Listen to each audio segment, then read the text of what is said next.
The MiniOven is a compact and low-cost reballing unit, perfect for R&D and low-volume production. It will eliminate production floor downtime, with no interruption to the reflow oven just to reflow a single BGA. The MiniOven cuts costs and lead time by not having to outsource. On the top of the lid is an observation opening that will allow visual inspection of the solder sphere's reflow. The Start button begins the heating process and confirms options within the menu, similar to an Enter button. Up and down buttons scroll through menus and modify parameters.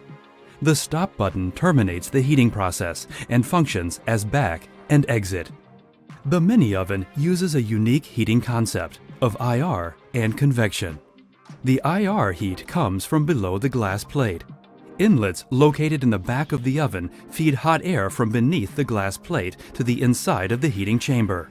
As an option, nitrogen gas can be used to reduce oxidation. The temperature is monitored using the internal sensor.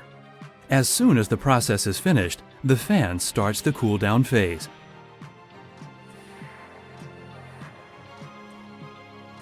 Martin offers standard and customized masks and frames. For successful reballing, the components should be clean and free of residual solder. Clean the mask and frame with isopropanol or in an ultrasonic bath. A frame is needed to center the component under the reballing mask.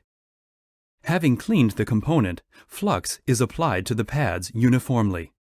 Low viscosity flux is preferable to pastes.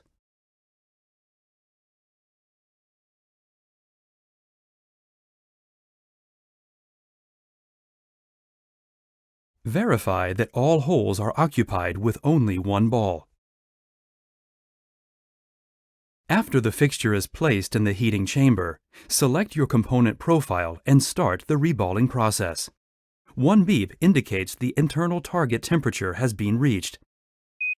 Now the solder spheres should be liquid and a view through the keyhole allows for visual inspection.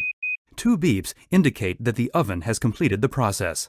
After additional cooling time, the fixture can be taken out of the MiniOven.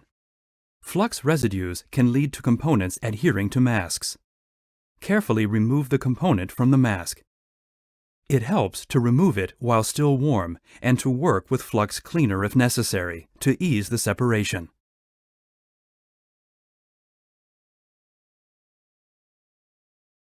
The SMD hook can be used to help. Pad surfaces must not be touched with bare fingers.